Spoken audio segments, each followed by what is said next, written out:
ఓం విఘ్నేశ్వరాయ నమః, సరస్వత్యై నమః. మాతృదేవో భవ, పితృదేవో భవ, ఆచార్య దేవో భవ. భగవద్గీతలో ఒక అద్భుతమైనటువంటి శ్లోకం, 3వ అధ్యాయం 35వ శ్లోకం.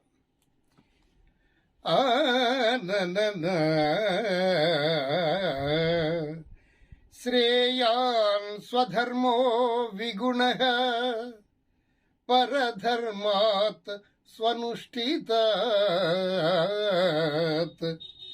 స్వధర్మే నిధనం శ్రేయః పరధర్మో భయావహః. శ్రేయాన్ స్వధర్మో విగుణః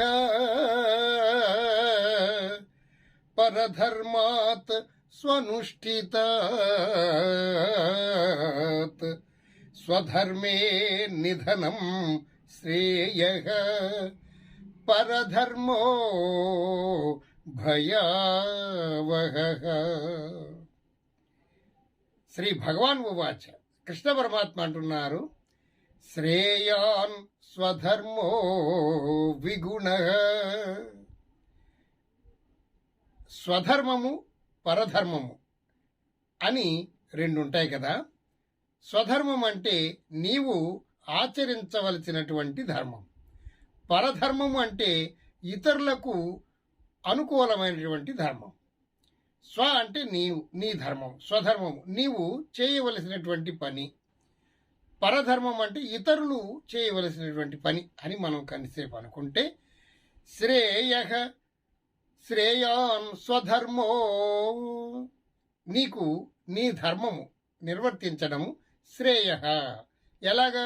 విగుణః, గుణము లేనిదైనప్పటికీ నీవు చేస్తున్నటువంటిది నీ ధర్మము నీకు గుణము లేదు అని అనిపించినప్పటికీ, శ్రేయః స్వధర్మో, నీ స్వధర్మం నీవు చేయవలసినటువంటి పని అది శ్రేయస్సును కలిగిస్తుంది.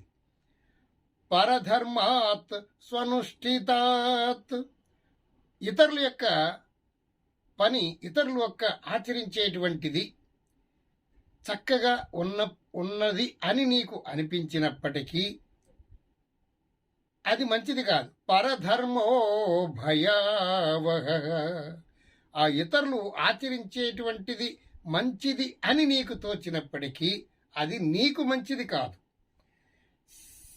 స్వధర్మే నిధనం శ్రేయః, స్వధర్మే నీవు స్వధర్మం ఆచరించేటువంటి దాని యందు నిధనం, మరణము సంభవించిన అది కూడా నీకు శ్రేయస్సే అని కృష్ణ పరమాత్మ అర్జునునికి చెప్పడం జరిగింది. ఇక్కడ ఏమిటి? అర్జునుడు ఈ సైన్యాన్నంతా చంపడం వృధా కదా, వీళ్ళందరినీ చంపడం వల్ల నాకెంతో పాపం వస్తుంది కదా, ఇంత పాపాన్ని నేను ఒడిగట్టడం దేనికి? యుద్ధం మానేసి నేను ఏ సన్యాసం తీసుకుంటే బాగుంటుంది కదా అని చెప్పేసి ఆయన భావన అలా ఉన్నది. అయితే ఇక్కడ కృష్ణ పరమాత్మ ఏమంటున్నారంటే, శ్రేయాన్ స్వధర్మో విగుణః. ఇక్కడ అర్జునుడికి ఏమనిపించింది? ఈ యుద్ధం మానేసి చక్కగా ఎటుకటు వెళ్ళిపోతే బాగుంటుంది, ఈ సైన్యం అంతా బతికిపోతారు కదా అని ఆయన ఆలోచన.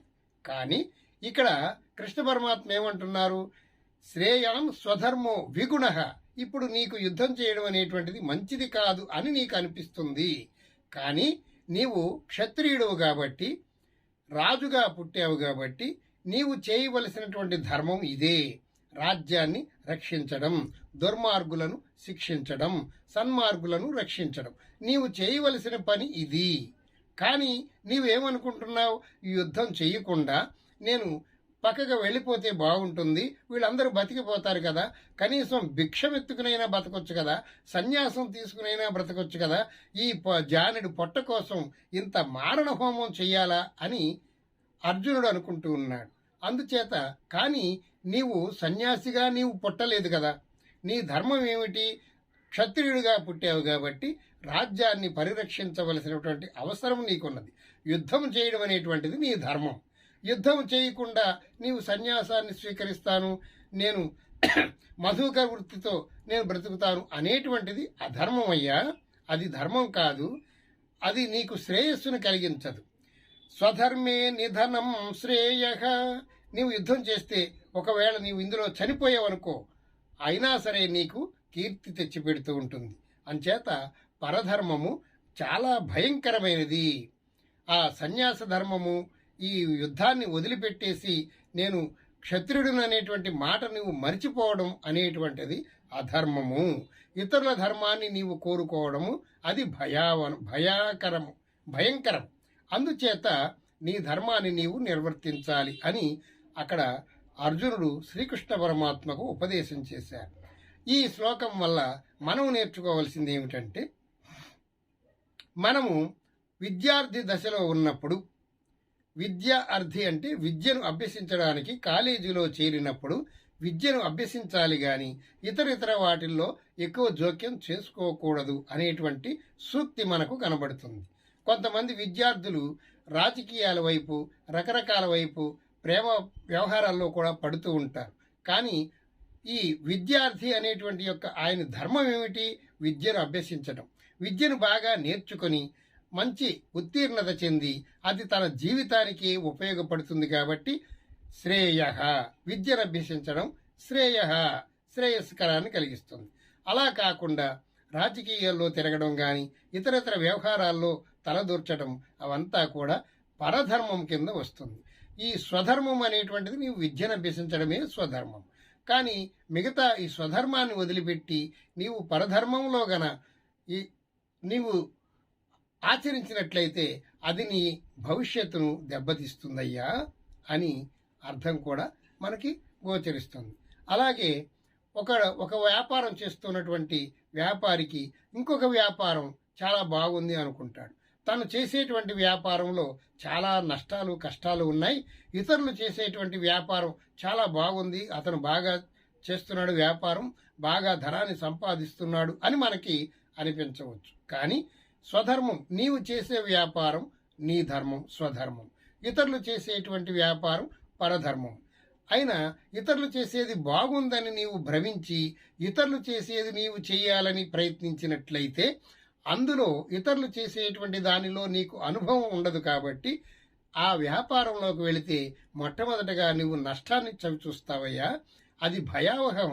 అందులో ఆయన ఉత్తీర్ణత సంపాదించి ఆయనలో ఇతరుడు ఆ వ్యాపారంలో ఆయన అనుభవం గడించి అందులో లాభాన్ని ఆయన సమకూర్చుకున్నటువంటి స్థితి నీకు ఉండదు. కాబట్టి నీవు ఆ స్థితిలోకి వెళ్ళడానికి మరలా నీవు అది నీ స్వధర్మంగా నువ్వు అలవర్చుకుని మరలా నీవు ఒక గురువు దగ్గర నేర్చుకుని ఆ వ్యాపారానికి సంబంధించినటువంటి వ్యవహారం అంతా తెలుసుకున్నప్పుడు నీవు ఉత్తీర్ణమవుతావు. కానీ అందుచేత ఇతరులు చేసేటువంటిది బాగుందని నీవు చేసేటువంటిది బాగోలేదని ఇతరులు చేసేదాన్ని చేసినట్లయితే నీవు భవిష్యత్తులో నష్టాన్ని చవిచూడవలసి వస్తుంది అనేటువంటి అర్థం కూడా ఇందులో మనకి వస్తుంది. అనేక అర్థాలు ఈ శ్రేయాన్ స్వధర్మో విగుణ పరధర్మాత్ స్వనుష్ఠితాత్ స్వధర్మే నిధనం శ్రేయ పరధర్మో భయావహ అనేటువంటి శ్లోకాన్ని అనేక రకాలైనటువంటి అర్థాలు ఇందులో మనకు గోచరిస్తూ ఉంటాయి. స్వధర్మము అంటే ఏమిటంటే మనము మన ఆత్మ,